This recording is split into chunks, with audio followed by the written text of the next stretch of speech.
Eu queria convidar você a abrir sua Bíblia no Evangelho de Lucas, o doutor, companheiro do apóstolo Paulo, o nosso historiador. Pastor, é história ou é história? Não, é história, com H, tá bom? O nosso historiador, homem versado nas culturas e línguas da sua época, e que deixou um legado extraordinário para a gente. O Evangelho de Lucas e o livro de Atos dos Apóstolos são dois dos livros mais importantes que nós temos no Novo Testamento. E Lucas, mais do que qualquer um, fala a respeito desse relacionamento familiar, dessas duas pessoas que se tornaram eternizadas por conta do seu papel na história da redenção. A gente vai falar hoje sobre José e Maria, tá bom? José e Maria, um grande privilégio com uma grande responsabilidade.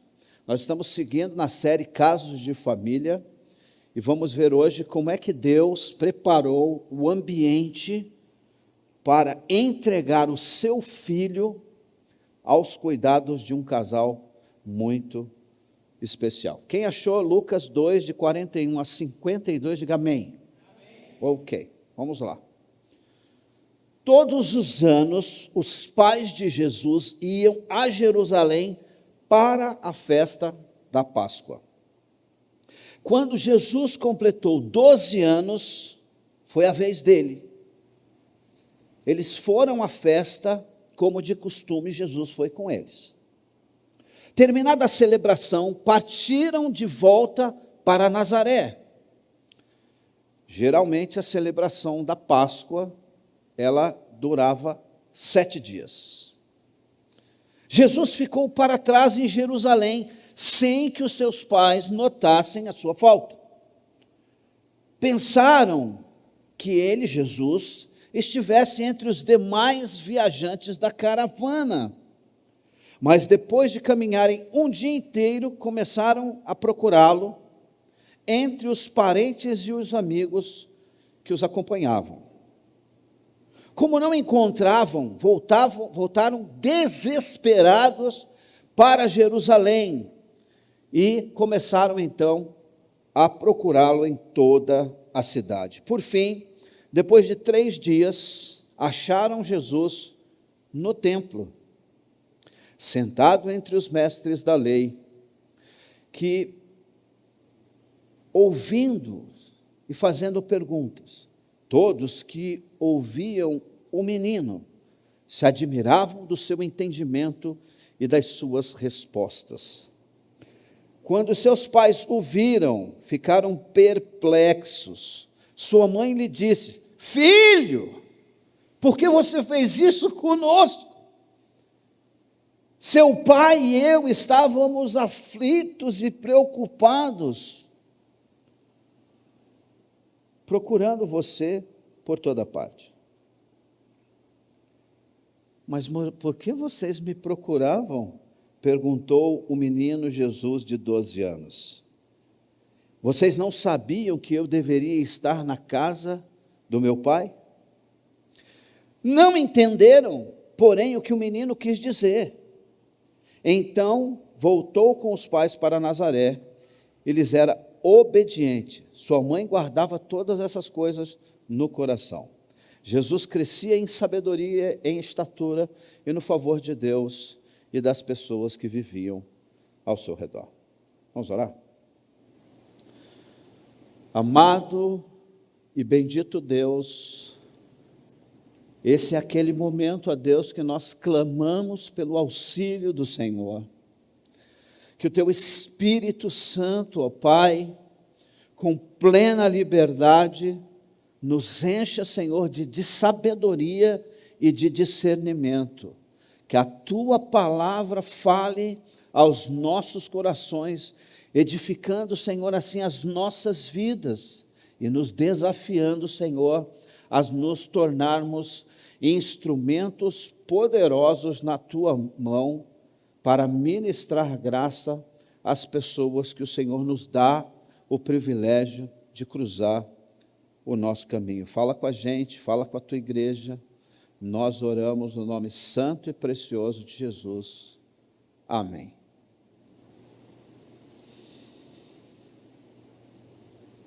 A história de José e Maria é uma história bem interessante.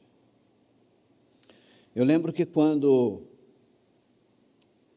eu senti a necessidade de construir uma família, eu me juntei a um outro rapaz, nós éramos colegas de seminário, e nós então começamos a orar, pedindo a Deus uma esposa. Lógico, eu pedia um, ele pedia outra. Eu pedi uma para mim, ele pediu uma para ele, e a minha chegou primeiro. Ela pensa que eu não sei, mas eu percebi aqueles olhos, aqueles olhares de lado que ela me dava toda vez que eu passava, que eu entrava na sala de aula, ou então no intervalo que eu saía, né, para tomar uma água, fazer aquele olhar de rabo de olho. Você sabe como que é? A mulher dá aquele olhar de rabo de olho para você. Aos poucos, o Senhor foi me ajudando a olhar para a Cristiane, e eu entendi que ela tinha todas aquelas características que eu pedi ao Senhor que a minha esposa tivesse. E eu deixei de orar por uma esposa e comecei a orar por ela. Alguns meses se passaram, até que eu fiz o primeiro contato com ela. E eu me lembro como se fosse hoje, Marquinhos.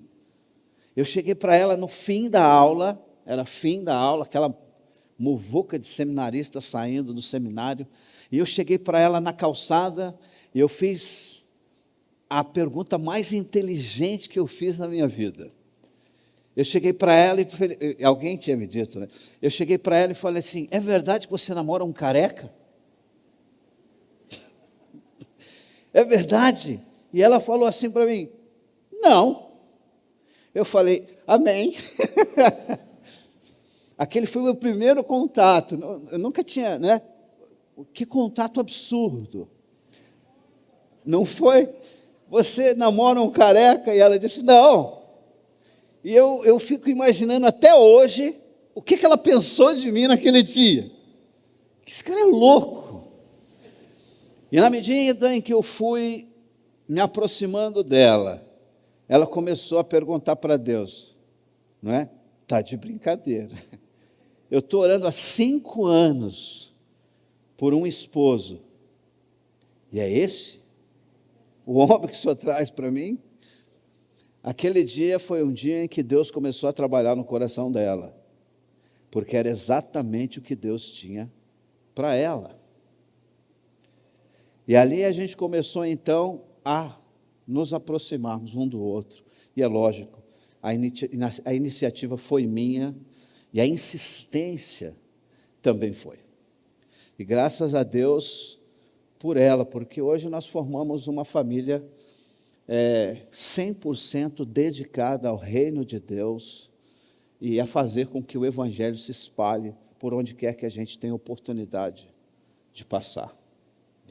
Irmãos, o fato é que nós fazemos planos, e nossa é a responsabilidade de os fazer. E eu imagino que José e Maria tinham os planos deles. Eles estavam já comprometidos um com o outro, e provavelmente isso deva ter sido feito através das famílias, e não através deles mesmos, porque era tradição da época que as famílias fizessem então esse intercâmbio, comprometendo um filho com outro.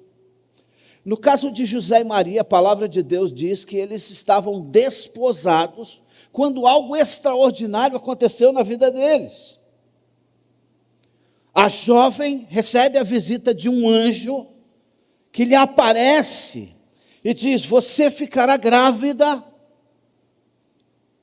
pela intervenção do Espírito Santo, e o tão esperado Messias da promessa de Deus virá através de você. Ela pergunta como isso seria possível, porque ela nunca tinha tido um contato, uma relação com homem nenhum. Ela era uma virgem, desposada de um homem que trabalhava arduamente para cumprir o seu papel de marido e formar a estrutura básica necessária para que o casamento fosse concretizado. Mas ele ainda não tinha sido concretizado. O anjo então lhe diz como seria. E ele diz que o Espírito Santo vai descer sobre você e você conceberá da parte de Deus por intermédio do Espírito. Eu não sei você, mas eu penso que muitas coisas passaram pela cabeça de José quando ele descobriu que a jovem Maria, desposada com ele, se encontrava grávida. Essa foi a razão por que José decidiu deixar Maria na surdina, né, secretamente. Por quê? Porque era um direito do homem, quando sua esposa adulterava, ou no caso da sua esposa adulterar, ele fazer a acusação. Era direito do homem fazer a acusação. E ele, porque ele amava Maria e para preservar-lhe a vida, ele decidiu então se retirar do cenário histórico da vida dela. E aí então mesmo o anjo que falou com Maria, ele então tem um momento especial com José, explicando para José o seguinte: ela não lhe traiu, não houve um ato de adultério, não. Está chegando a plenitude dos tempos, onde, enfim, a promessa que Deus há muito tempo atrás fez, de um Redentor está chegando. Ela está concebendo e ela dará à luz por meio do Espírito Santo. E você, José, será responsável em cuidar de Maria e do menino que nascerá através dela. O interessante é que ele então, automaticamente, imediatamente, ele diz: eu assumo então a responsabilidade. O texto sagrado vai dizer então que José, ele toma Maria como sua esposa, mas não a toca até o nascimento do menino. Quando o texto diz até, significa que depois do nascimento do menino, José e Maria tiveram uma vida normal de marido e mulher. Eis a razão deles terem outros filhos e filhas. E a Bíblia vai falar que Jesus era o filho mais velho, e eles, José e Maria, tiveram outros filhos, os irmãos de Jesus. E era uma pancada, era uma verdadeira ninhada. E Jesus era o filho referência para todos os outros. Quando a gente lê os evangelhos e a gente vê a participação de um irmão ou de outro na vida de Jesus, a impressão, o cheiro que nos vem às narinas é de que os irmãos de Jesus morriam de ciúmes e inveja deles. E eu posso imaginar o porquê. Por quê? Porque Jesus não compartilhava da mesma natureza pecaminosa que eu e você compartilhamos. De modo que, na medida em que José e Maria inculcavam-lhe a palavra de Deus, ele absorvia a palavra de Deus como uma esponja. E Jesus levava a sério a palavra de Deus, a ponto disso estar tão esclarecido na sua mente, que aos 12 anos de idade, ele já tinha a sua identidade definida na sua mente e no seu coração. Ele sabia quem ele era, por que estava aqui e qual era o seu destino. Mas ele não nasceu sabendo de tudo isso. Jesus, como qualquer criança, teve que aprender a falar, teve que aprender a andar. Jesus não nasceu de barba e com dentes. Ele nasceu como qualquer criança, como a gente. Eu não sei como você nasceu, mas eu nasci cabeludo igual um urso, cabelo arrepiado, E eu era todo peludinho, parecia o urso Pooh. O urso Pooh todo peludinho. E as minhas 2 filhas nasceram do mesmo jeito, peludinhas. Mas Jesus teve que aprender a falar, ele teve que aprender a andar. Como todos nós, ele precisou de um tutor. E Deus colocou José e Maria como tutores especiais do menino Jesus. Na minha pesquisa, enquanto eu estava estudando essa família e o perfil dessa família, eu senti muito a ausência de informação sobre José. E a primeira impressão que nos dá era que José era um homem ausente. A primeira impressão que nos dá é que ele era, não é, aquela pessoa que não tomava iniciativa, porque Maria que está sempre no cenário. Mas, meus irmãos e minhas irmãs, quando nós olhamos a vida, o caráter e a pessoa de Jesus, seguramente nós vemos ou podemos identificar traços da pessoa de José, que foi aquele responsável em inculcar a palavra de Deus, de educar, de instruir, de conduzir o pequeno Jesus no seu processo de entendimento de quem ele era e qual o propósito que Deus tinha para a vida dele. Jesus aprendeu com José a temer, a amar e a praticar a palavra de Deus.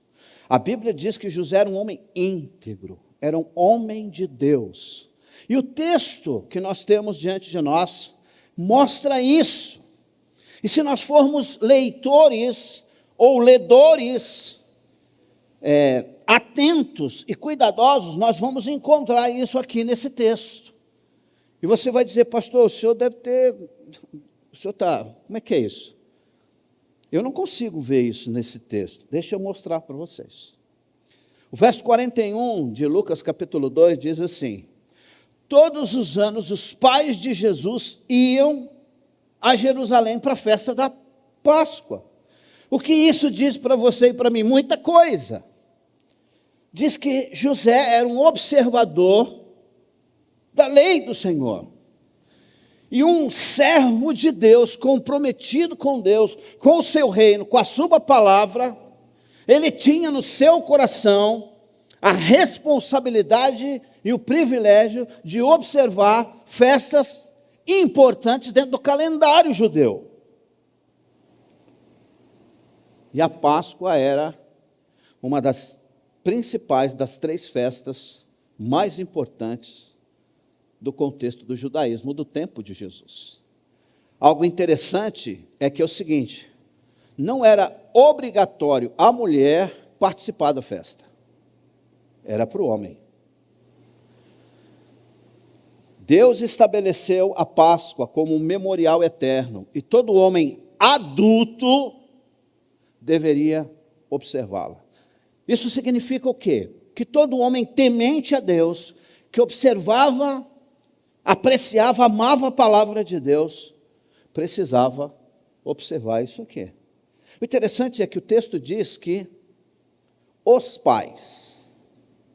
O que isso significa? Que Maria estava junto. Apesar de não ser obrigatório às mulheres, todo ano ela participava junto com o seu marido, nesse processo de compromisso e relação de intimidade com Deus. E foi com José e Maria que Jesus aprendeu as Sagradas Escrituras, que o tornou o mestre dos mestres, bem como ele era Senhor dos senhores. Alguém pode dizer amém? Aqueles 2, José e Maria, eles receberam um privilégio que nenhum outro, nem no passado, nem no presente, nem no futuro, receberiam. O privilégio de cuidar, proteger e conduzir a vida do Salvador, até que ele pudesse ter idade de assumir o controle e seguir a sua missão. Quando nós casamos, eu e a minha esposa, nós tínhamos um plano, Soninha. O plano é o seguinte: nós vamos casar, e nós só vamos ter os nossos filhos a partir do 2º ano de casamento. Nós vamos ficar 2 anos casados, curtindo um ao outro, dedicando-nos um ao outro. Timóteo e Ana Paula. E esse era o nosso plano. Seguimos todas as instruções do aconselhamento bíblico, fomos muito bem instruídos com relação a como deveríamos programar e cuidar do planejamento familiar. E nós seguimos então o nosso plano. E fomos para a lua de mel. Lua de mel maravilhosa em Rio das Ostras, região dos Lagos, no Rio de Janeiro. Ali a gente visitou alguns lugares, a Lagoa da Coca-Cola. Quem já foi para aquela região sabe do que eu estou falando. Pastor, é uma lagoa de Coca-Cola? Não, é uma lagoa escura, que eles chamam de Lagoa da Coca-Cola. Tem muita gente que, será que é de Coca-Cola? Você mergulhar lá, você toma coca até se afogar? Não. E nós seguimos o nosso plano, até descobrirmos pouco tempo depois, que a lua de mel foi melhor do que a gente esperava. Foi melhor do que a gente esperava. Os 2 anos que a gente tinha em mente foi abortado por Deus, e Ele nos deu a nossa primeira filha, Amanda. Irmãos, como é que você lida quando os seus planos são frustrados?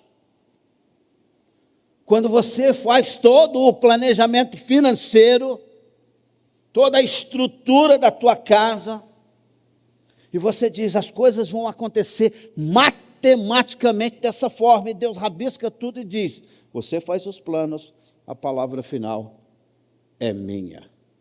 Foi isso o que aconteceu com José e Maria. Muita gente faz o seu planejamento e tem os seus planos frustrados, e vive a vida inteira frustrada por causa disso. Eu espero que a nossa reflexão de hoje de manhã faça você olhar toda a sua situação, toda a sua vida, todos os seus planos e perspectivas de uma maneira diferente. Porque José e Maria tinham os planos dele. E Deus foi lá, rabiscou tudo e disse, vai acontecer exatamente como o anjo disse que iria acontecer. Os nossos 2 anos de curtição um do outro foi rala abaixo. Quando a Amanda chegou, ela veio como um presente de Deus. A nossa filha é assim que a gente encara tanto uma quanto a outra. As duas são presentes que o Senhor colocou na nossa mão, mas elas são do Senhor, elas pertencem a Deus. Nós somos só mordomos daquilo que Ele colocou na nossa mão, inclusive da vida dos nossos filhos. É isso o que José e Maria vão aprender cuidando do pequeno Jesus de Nazaré. Nesse enredo dessa história aqui, eu queria compartilhar com vocês 3 características dessa família, principalmente desse casal, que Deus deu grande privilégio de serem os tutores de Jesus de Nazaré. Primeira coisa que eu queria destacar aqui com vocês, e na medida em que nós formos destacando essas coisas, eu espero que você se identifique de uma forma ou de outra, porque nós estamos falando de uma família comum, de uma família simples, de histórias que acontecem o tempo inteiro na minha vida, na sua e na de muitas pessoas que vivem ao nosso redor. Primeira característica importante que eu queria ver com vocês aqui, de José e Maria. Primeira, José e Maria enfrentaram crises crises intensas, crises terríveis, crises difíceis, momentos complicados de se passar, mas eles enfrentaram essas crises juntos e não desistiram. Por quê? Porque eles estavam convictos que os planos de Deus eram maior do que os deles. Alguém pode dizer amém? Você faz parte de uma história semelhante. Os planos de Deus para a sua vida são maiores do que você imagina. E você precisa, meu irmão e minha irmã, ter essa plena convicção de que o que Deus tem para você é melhor do que você pode planejar. O que Deus tem planejado para você é muito melhor, maior, especial do que você pode arquitetar. Deus sabe o que Ele está fazendo. Nós estamos aprendendo com os nossos acertos e os nossos erros. Deus nunca erra. Alguém pode dizer amém? Quando o anjo diz para Maria: descerá sobre ti o Espírito Santo e o poder do Altíssimo te envolverá, ela não podia dizer outra coisa senão que se faça a vontade do Senhor na minha vida. E aqui eu queria desafiar você, meu irmão e minha irmã, que você mudasse a sua perspectiva de existência. Quem você é muito mais do que você pode imaginar. Isso aconteceu com José e Maria. Era um casal simples do interior de Israel no tempo de Jesus. Eles nunca imaginavam o que Deus faria através da vida deles. E se eu e você tivermos a mesma disposição, a mesma disponibilidade e a mesma determinação que esse casal teve para ser instrumento nas mãos de Deus, não tem crise nesse mundo, não há dificuldade na tua vida, na tua história, que você não consiga superar com a ajuda do Senhor. Porque aqueles que se colocam à disposição do Todo-Poderoso terão experiências extraordinárias, mesmo em meio a profundas e difíceis crises que a gente tenha que passar. Eu imagino José, durante toda a gestação de Maria, tendo que ouvir o que ele ouviu da comunidade em que ele vivia. Porque a notícia correu, irmãos. A notícia correu. E um milagre desse, só uma intervenção divina para você acreditar na palavra de Maria. De que ela não teve contato com homem nenhum. Só uma intervenção divina para convencer o homem de que era Deus intervindo na história da raça humana, usando um casal simples para concretizar a sua vontade. O que eu quero dizer com isso? Eu quero dizer com isso o seguinte, irmãos: estudar, refletir acerca de casos de família nas Escrituras não é só para você ficar sabendo da vida dos outros. Não é para você ficar, você viu o que aconteceu? Você viu Jacó? Você viu Adão? Não! Cada uma das experiências, cada um dos relatos, dos históricos que nós temos registrado nas Sagradas Escrituras, foi nos deixado como um legado, para que nós nos tornássemos servos, não só obedientes, mas inteligentes, sábios, instrumentos poderosos nas mãos de um Deus Todo-Poderoso.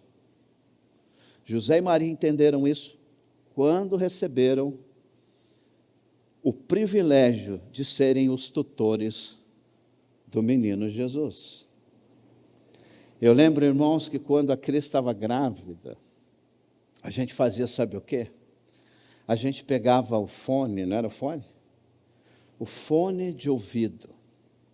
A barriga dela era tão pequena, não, o fone que era grande. A gente colocava o fone de ouvido com músicas, hinos, cânticos espirituais, que nós queríamos que a nossa filha ouvisse e fosse edificada ainda na barriga da mãe. Colocávamos lá e a gente conseguia perceber o quê? Os movimentos da menina lá dentro. Por que isso? Porque nossa era a tarefa e o privilégio de cuidar de um presente tão especial que Deus estava dando para mim e para minha esposa Cristiane. Eu queria que você saísse daqui hoje sabendo que aquilo que Deus colocou na sua mão é um tesouro riquíssimo e precioso, que Ele te deu o privilégio de cuidar para um dia você devolver para Ele. Alguém pode dizer amém? Quando eu olho a história de José e Maria, e eu peguei esse texto do Novo Testamento intencionalmente para mostrar para você o seguinte, que com 12 anos de idade, na primeira experiência de Jesus, na Páscoa, ele sabia exatamente quem ele era. A festa da Páscoa representava o Cordeiro de Deus que livrou o povo de Israel do Egito. E Jesus chega olhando todo aquele cenário representativo, sabendo exatamente que ele era o Cordeiro de Deus que tira o pecado do mundo. Por isso, quando termina a festa e os pais se juntam à caravana para voltar para casa, e você deve estar dizendo assim: José e Maria eram os irresponsáveis, não é possível. Como é que eles passaram um dia inteiro para saber que Jesus não estava lá? Irmãos, provavelmente a caravana era composta de muita gente da família de Jesus, parentes, amigos, vizinhos. E geralmente um grupo de mulheres ia separado dos homens, conversando, fazendo o que toda mulher gosta de fazer.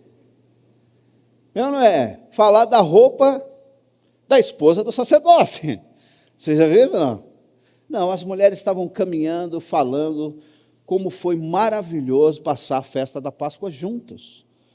Mas as mulheres iam na frente, os homens iam atrás. Provavelmente o que aconteceu nesse cenário é que Maria lá na frente achou que Jesus estava com José lá atrás. E José lá atrás achou que Jesus estava com Maria lá na frente. Quando os dois se encontraram, a pergunta foi óbvia: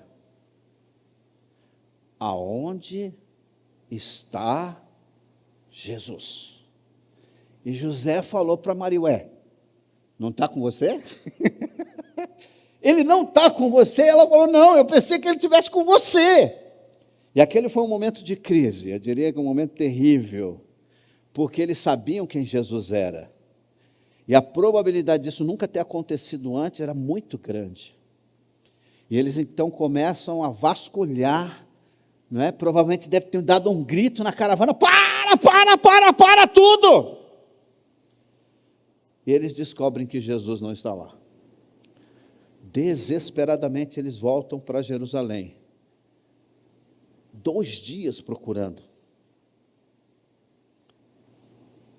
E no lugar mais óbvio, eles não tinham procurado. No templo. E Jesus estava lá. Você consegue entender o que está acontecendo? Jesus estava lá e ele estava no templo há quanto tempo? 2 dias. Indagando, respondendo, perguntando. Por 2 dias, os mestres da lei, os homens mais entendidos do povo de Israel estavam lá naquele tempo. O que esse texto diz para mim? Que eram 12 anos de investimento da vida de José e Maria na vida de Jesus.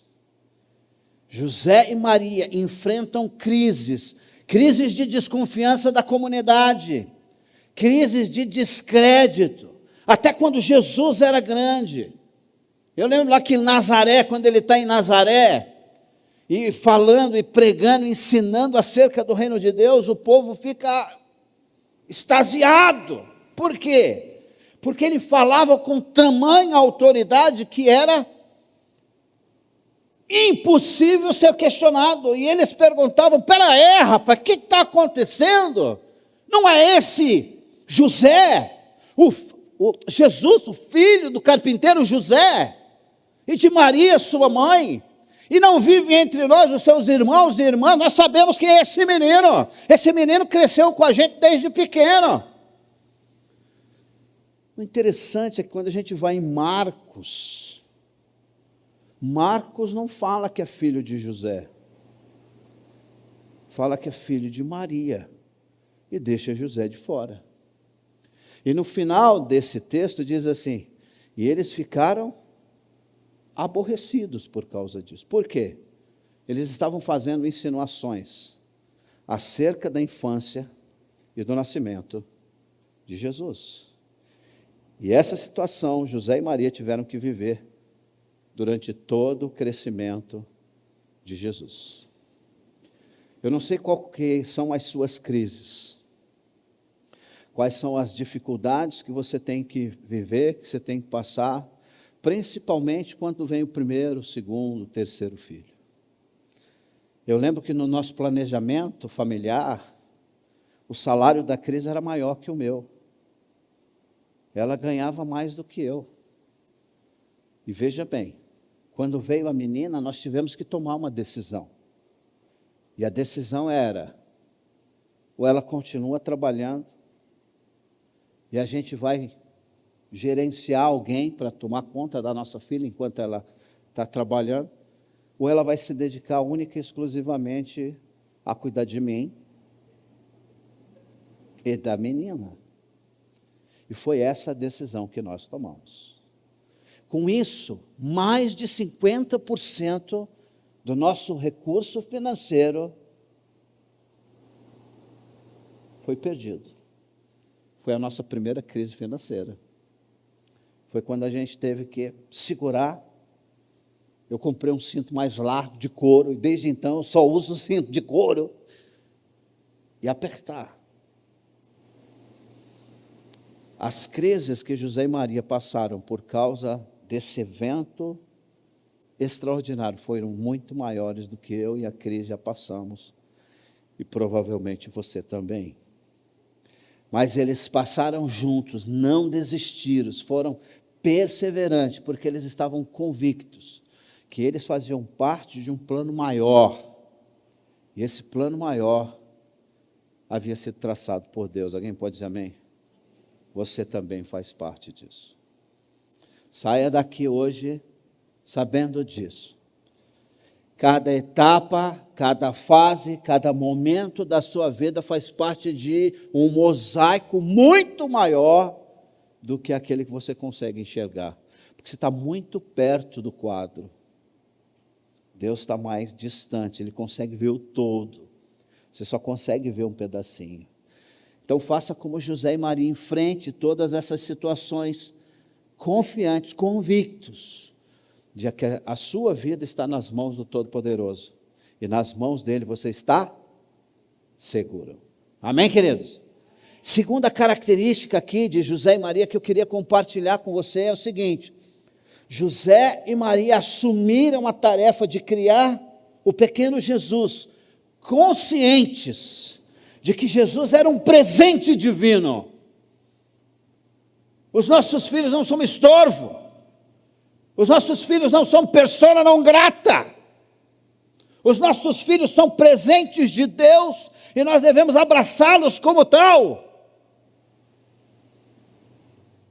Com isso, vai fazer com que o seu coração fique mais cheio e você consiga amar o seu filho, independente dele ser pequeno ou grande, independente dele ser ruivo ou louro, independente das características particulares do seu filho. Ele é um presente de Deus, que Deus colocou na sua mão, para você cuidar, amparar e proteger. Até que um dia você tenha que devolvê-lo para Deus, pois tanto nós quanto eles pertencemos ao Senhor. Alguém pode dizer amém? Nossos filhos são presente de Deus. E tome cuidado para você não achar que eles são propriedade exclusiva sua, porque isso é uma mordomia. Os nossos filhos são presentes de Deus, você deve cuidá-los, ou cuidar deles, conscientes disso. Não, Ele não colocou os nossos filhos na nossa mão para a gente fazer o que a gente quiser deles, para a gente fazer deles um espelho nosso. Não. Ele colocou os nossos filhos nas nossas mãos, para nós conduzi-los no centro da vontade de Deus, para nós inculcarmos a palavra de Deus na mente e no coração dos nossos filhos, para conduzir os nossos filhos no caminho do Senhor, para que aquela perspectiva de Provérbios se cumpra na vida dele. E mesmo quando ele for grande, não se desviará dele. Mas tem que ser algo que você inculca na mente e no coração. Não pode ser só na mente. Tem que ser na mente e no coração.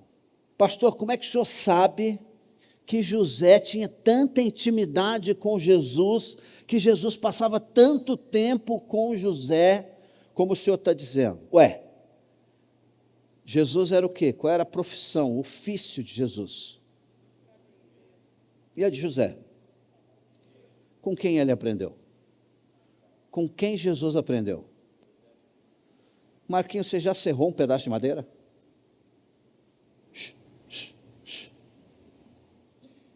Já parafusou? Já montou um móvel? Eu lembro aqui o irmão Davi dizendo que ele comprou aquele móvel prontinho, era só, tinha um manual lá de instrução para ele. E ele levou 3 dias. 3 dias para colocar aquele móvelzinho de televisão, sabe aquele móvelzinho de televisão? 3 dias para colocar, ele falou, nunca mais eu faço isso, eu vou contratar um montador. Irmãos, fazer um banco desse aí não é fácil não, construir uma casa não é simples. Para você ser considerado um carpinteiro, você tem que passar por um processo completo de formação, de instrução, e para isso você precisa gastar tempo. Era o que José fazia com Jesus. Não deixe que outra pessoa influencie a vida do seu filho mais do que você. Não gaste tanto tempo trabalhando para dar um like para o seu filho, porque o coração dele vai ser comprado por outro. Seu filho não precisa do Nike, ele precisa de você. Assim como Jesus precisava de José. Gaste tempo com seu filho. E quando ele crescer, ele vai olhar para trás. Ele vai olhar você como um grande herói. E não como um vilão. Que o abandonou nos melhores anos da vida dele. José assumiu a tarefa de educar, de conduzir, de instruir Jesus, sabendo que Jesus era um presente maravilhoso que Deus colocou na mão dele. Outro dia eu estava falando para um irmão aqui do meu sapato. E a partir de hoje eu vou ter que trocar, né? Vou falar do sapato, vocês vão ficar olhando para o meu sapato o tempo todo. Mas esse sapato que eu estou usando aqui é o meu preferido. Quando você tem alguma coisa que você gosta muito, quando você tem alguma coisa que você ama demais, alguma coisa que você aprecia, você faz o que com ela? Gasta tempo. Igual esse meu sapato. Vocês vão todo domingo à noite. Eu mudei a rotina porque hoje eu precisei dar carona para vir para a igreja. Mas todo domingo à noite eu estou com que sapato, Thales? Com esse aqui. Confortável. Maravilhoso. Irmãos, José gastava tempo com Jesus. Não se iluda. O fato dele não aparecer no cenário não é porque ele era ausente. É porque o foco não era José, o foco era Jesus. Aliás, ele era o foco de toda a história, como é até hoje. Então, quem mais deveria aparecer no cenário era Jesus e não José. Mas a postura, o caráter, a integridade de Jesus foi espelhada no seu tutor. Porque mesmo sendo filho de Deus, ele precisava aprender justiça, graça e amor a partir de um ser humano comum. E esse ser humano foi José e Maria.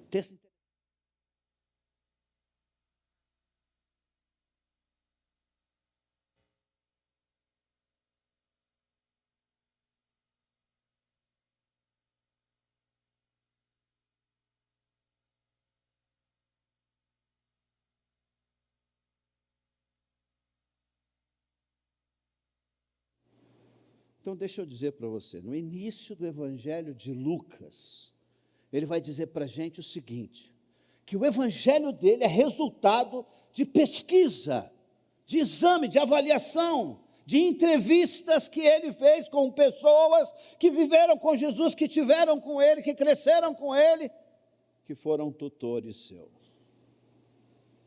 E Lucas não teve a oportunidade de conversar com quem? Com José. Ele teve a oportunidade de conversar com quem? Com Maria. Por isso o texto diz, Maria guardava tudo isso no seu coração, porque Lucas não teve a oportunidade de perguntar para José como isso afetava a mente, o coração e as emoções daquele homem de Deus, que tinha a responsabilidade e o privilégio de cuidar do Messias prometido, o Salvador do mundo. Mas seguramente José e Maria assumiram a tarefa de criar Jesus com plena consciência de que Jesus era um presente, não um estorvo. Amém, irmãos? Amém, irmãos? Vocês que são pais, eu queria que vocês repetissem comigo. Se você tem filho, você vai usar a pessoa no masculino. Se você tem filha, você vai usar no feminino, tá bom? Mas eu quero que você repita comigo. Oi? Se tem os dois, você usa no plural, tá bom? As nossas filhas são um presente de Deus. De novo, as nossas filhas são um presente de Deus. E eu não posso esquecer nunca disso. Terceira e última coisa, para a gente sair daqui para pegar aquele frango ali na feira, frango maravilhoso,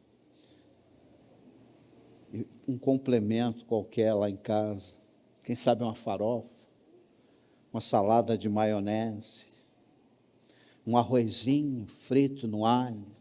Meu Deus, estou ficando com fome. Terceira e última coisa que eu preciso destacar aqui para você, que Deus falou ao meu coração acerca de José e Maria como tutores de Jesus. José e Maria completaram bem a sua missão de criar a Jesus nos caminhos, nos decretos do Senhor, sabendo que Jesus pertencia a Deus e não a eles. Eles eram mordomos de Deus. Mordomos de Deus. E eu fico imaginando como os irmãos de Jesus cresceram com ele. Meu Deus, eu não sei como seria comigo se eu tivesse um irmão como Jesus. Provavelmente eu reagiria à história do Evangelho como os irmãos de Jesus reagiram. Os irmãos não acreditavam nele e achavam que Jesus era aquele que queria se mostrar. Por quê? Porque quando José falava para Jesus, Jesus pega o martelo, Jesus ia lá, pegava o martelo. Jesus, a talhadeira, ele ia lá, pegava a talhadeira. Jesus vai chamar sua mãe, ele ia lá, chamava a mãe. E quando ele ia falar com os outros, brincando, irmãos, vocês têm filhos pequenos aqui. Seu filho pequeno está brincando. Você fala para ele, olha, vai lá pegar o martelo. Ele vai na hora? Bem, depende. Depende do tom da sua voz, né? Se é que você tem essa relação com o seu filho, de no tom da voz, ele saber que você não está brincando com ele. Mas José e Jesus, a relação entre eles dois, e Maria também, era daquela de um menino obediente que tudo que aprendia absorvia. O que era certo, ele praticava, o que era errado, ele abortava. E os irmãos de Jesus cresceram junto com ele, como o irmão mais velho. Ele era o responsável pelos irmãos mais novos. José e Maria completaram bem a sua missão, sabendo que Jesus não era filho de José, ele era o Filho de Deus, o Verbo encarnado, que existia desde antes da fundação do mundo. E que assim como ele veio para cumprir a missão dele aqui na terra, um dia ele voltaria para o lugar que lhe pertence, à destra do Todo-Poderoso. E José teve que ser retirado de cena, mas Maria viu isso acontecer, desde o início até o fim. 3 lições que a gente pode extrair dessa relação de José e Maria, que eu queria compartilhar com você nessa manhã. Primeira lição: nossos filhos são herança do Senhor, um tesouro precioso que você deve guardar bem guardado. Segundo, somos responsáveis por preparar os nossos filhos para viver para a glória de Deus, independente dos ofícios e carreiras que eles terão. Os nossos filhos devem ser criados para viver para a glória de Deus, e não para a nossa satisfação pessoal. Mas eu espero que viver para a glória de Deus, que o seu filho viver para a glória de Deus, te traga uma alegria indizível no seu coração. E terceira e última lição: o nosso dever e o nosso privilégio de educá-los e ajudá-los a entender qual o seu papel no reino de Deus e no mundo. E aí a gente vai poder encostar a cabeça no travesseiro, quando nós estivermos no leito de morte, prontos para nos encontrarmos com o nosso Criador, e a gente poder dizer assim como Paulo disse, quando ele escreve a sua segunda carta ao seu discípulo Timóteo: combati o bom combate, completei a carreira e guardei a fé. Minha casa será uma casa de bênção.